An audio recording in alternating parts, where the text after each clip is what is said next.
Em estúdio, para analisar as questões do dia, está, como sempre, às quintas-feiras, Duarte Caldas, analista da AG Markets. Duarte, começamos por esta notícia de última hora. Era esperado este corte vindo... Olhamos, claro, para o corte da Gong, mas um corte da Fitch tem sempre outro impacto. Era esperado? Não, eu acho que sim. Portugal já estava com outlook negativo e, portanto, não vem como uma surpresa. Eu esperava que talvez viesse por volta do primeiro trimestre do próximo ano. Pelo menos para dar mais algum tempo para que Portugal conseguisse demonstrar de que forma é que estavam a decorrer, sobretudo a implementação das medidas que tinham sido adotadas e, de alguma forma, a surpreendente resiliência da economia portuguesa, porque eu sinceramente esperava que a economia contraísse 2% já este ano, aparentemente não vamos contrair tanto. Não é? Portanto, vamos conseguir ficar ali pelos 1,7, 1,8, mas depois no próximo ano então teremos um impacto maior. A Fitch diz que será uma contração de 3%. Sim, 3% também me parece bastante razoável como estimativa e, portanto, é perfeitamente plausível que Portugal venha eventualmente a precisar de uma ajuda adicional, o que vai aumentar ainda mais o peso da dívida, portanto não vem como uma surpresa. Acaba por ser, e é uma questão que te coloco, alguns analistas dizem, e víamos esta manhã em alguns meios internacionais, alertarem para o facto de, se os gigantes da Europa e gigantes, naturalmente, Alemanha, Itália e Espanha, se entrarem em recessão, nem se falava sequer no facto de poderem cair, de poderem precisar de ajuda externa, se entrarem em recessão, podemos assistir a uma queda, um corte em bloco do rating das economias do velho continente. Parece-te que este é um cenário possível a curto prazo? Sim, eu acho que ainda para mais em cima da mesa neste momento está o rating da França. A própria Fitch também ameaçou ontem. Sim, eu acho que, e eu estou atento de alguma forma aos rumores que se passam no mercado e, portanto, quase todos os dias nós temos um rumor de que vai haver um downgrade da França. Até tivemos aquela situação ridícula da S&P e do site que depois veio a ser desmentido. E, portanto, a França é extremamente importante que a França não perca o rating AAA. Eu julgo que um período de contração do crescimento em Espanha e em Itália já estará mais ou menos descontado pelo mercado. Dificilmente isso não vai acontecer. E, portanto, vamos assistir a uma redução dos ratings, parece-me que será bastante plausível e expectável que isso aconteça. No que diz respeito à França, julgo que é um turning point quase no agudizar da crise. Quando isso acontecer, nós passamos, ou veremos a crise passar então para uma nova fase. Tivemos agora um agudizar da crise em que a Itália e a Espanha, que são economias de larga escala, começaram a ser afetadas, não é? Sobretudo pela crescida pelo aumento dos juros e pelo crescimento dos juros e pela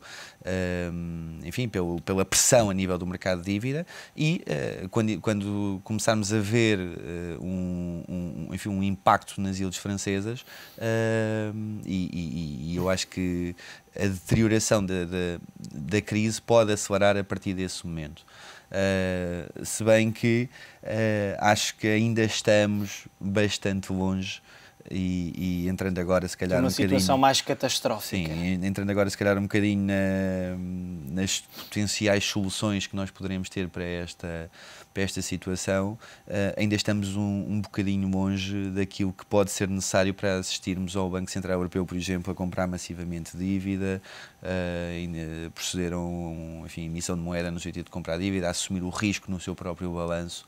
Ainda assim, Angela Merkel e Nicolas Sarkozy estão hoje reunidos precisamente e tudo leva a crer que seja nesse sentido de pensar o Banco Central Europeu com outras funções, com outros poderes, o que mostra que, e olhando por exemplo para o leilão de ontem alemão, visto esse leilão, o facto de não conseguirem colocar praticamente metade do montante pretendido como um fracasso, ou um desastre, como alguns disseram. Eu acho que, vamos lá ver, isto é um mercado e exatamente como tu disseste, é um leilão e, portanto, um leilão funciona, acaba por ser o interesse de duas partes. Por um lado temos um mercado que oferece e que diz quanto é que está disposto a pagar e depois, por outro lado, temos o Tesouro Alemão que diz, por quanto é que quer vender. E, portanto, aparentemente ontem o Tesouro Alemão não quis vender por mais de 2%. que eu julgo que é, enfim, sensato e, portanto, não acho que seja um evento de tal ordem para andar toda a gente a falar nisso. A Alemanha já teve várias vezes leilões tecnicamente uncovered, portanto, já tem vindo a acontecer. Nunca tinha acontecido nesta magnitude, de facto, Estamos a falar das obrigações de referência para a Europa. Sim, nas Bundes. Não me parece, enfim, que tenha sido assim tão problemático, mas é um alerta, sem dúvida. A verdade é que, em última análise, a Alemanha não colocou porque não quis pagar mais para colocar essa dívida, não é?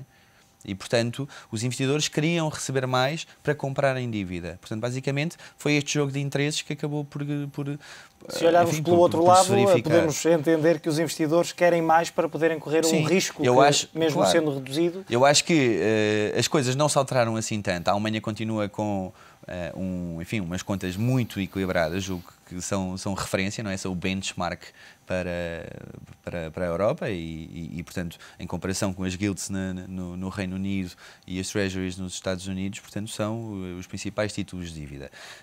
E, portanto, julgo que o mercado acaba, por alguma forma, estar a querer aproveitar-se talvez de uma situação de maior fragilidade a nível do mercado de dívida da zona euro. Faz sentido, nesta altura, continuar a dizer não às eurobonds? Com o agudizar das pressões e das tensões no mercado da dívida? A questão das eurobonds, há dois aspectos muito importantes, que é, o primeiro, não é execuível o plano de eurobonds no curto prazo. E estávamos agora a falar do leilão de dívida alemã, e o leilão de dívida alemã, sim senhora, pode ser preocupante, o facto de não ter corrido pelo melhor, a Alemanha não conseguiu colocar a dívida toda, pelas razões que eu entretanto referi, mas mais importante do que isso é que nós temos a Itália e a Espanha com eles muito perto dos 7%. Eu recordo que Portugal pediu ajuda e teve que ser intervencionado a 7 e tal %, não é? E, portanto, estamos muito próximos de nós termos uma Itália e uma Espanha a ficarem sem acesso ao mercado. Ora, as eurobonds não é um processo em que nós carregamos num botão e a situação fica resolvida e a partir daqui estamos a fazer eurobonds. As eurobonds têm que passar por aprovações a nível parlamentar, alterações de tratados, enfim, a burocracia associada a um projeto de eurobonds é uma coisa que pode demorar mais de um ano a fazer. E nós não temos um ano, nós temos semanas para tentar resolver esta situação. E portanto, estar a falar de eurobonds como solução para o curto prazo é uma utopia. Não é o que diz Pedro Passos Coelho. Não faz sentido. Não é a longo prazo, poderá pensar-se. Portanto, não é pelas questões burocráticas associadas, como estas que eu referi, e também não é, enfim, porque nós já chegámos à conclusão e o próprio FSF é a prova disso, não é? O FSF fez até agora 4 emissões.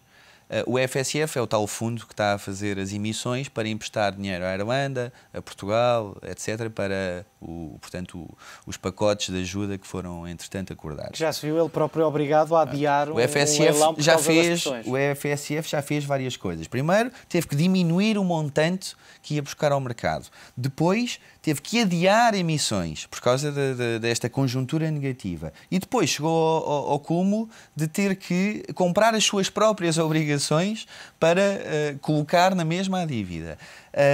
E depois aconteceu uma coisa que eu acho que é genial e extremamente preocupante, que é o Sr. Klaus Reding, que é portanto, o CEO do FSF, acabou por decidir fazer uma coisa que me parece surreal, que é ir buscar dinheiro ao mercado a curto prazo, portanto, dívida menos de um ano, e emprestar aos países a longo prazo.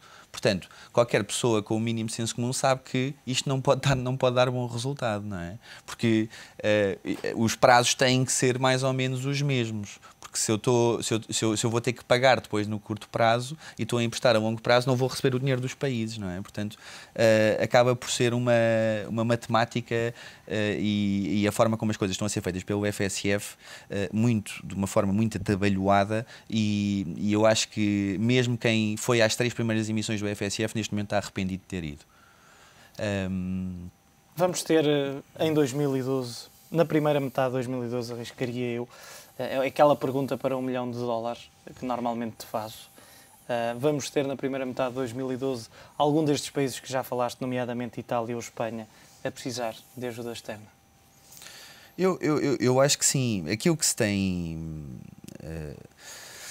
tem dito é que, de alguma forma, a Itália e a Espanha precisam, e através de research que eu leio, isto é, o desenho deste tipo de soluções acaba por ir muito mais além dos meus conhecimentos e, portanto, eu tenho que me suportar de alguma forma nas coisas que vou lendo, enfim, de equipas especializadas, de bancos. E, portanto, a ideia que me dá é que aquilo que tem que ser feito é... A Itália e a Espanha vão precisar de ajuda. Nós não vamos ter o Banco Central Europeu, que seria a única solução neste momento, no curto prazo, para comprar dívida e a suportar no mercado secundário os juros das obrigações, de forma, se comprarmos dívida, os juros baixam, não é? Temos esta relação inversa. E, portanto, nós vamos ter que comprar tempo para a Itália e para a Espanha terem o tempo suficiente para poderem implementar medidas, em primeiro lugar, de reformas estruturais, etc., da austeridade, e depois tempo também para políticas de crescimento que permitam a economia tornar-se mais competitiva e voltar novamente a crescer. Ora, nós aqui estamos a falar de cerca de 2 ou 3 anos que podem ser necessários.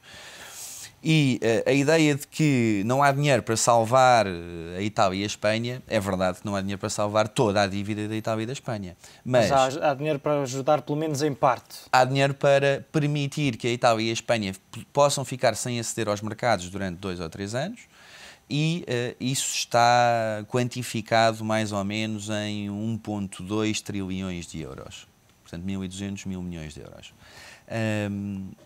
E aqui é possível, em conjunto com o FMI, em conjunto com enfim, o próprio Banco Central Europeu, se continuar o programa de compra de dívidas públicas, o SMP, enfim, a própria Comissão Europeia, e países a pedir, os países que são contribuidores para o FMI podem pedir diretamente e pedir emprestar diretamente ao FMI, e, portanto, acaba por haver aqui uma solução com dinheiro real que pode eventualmente resultar.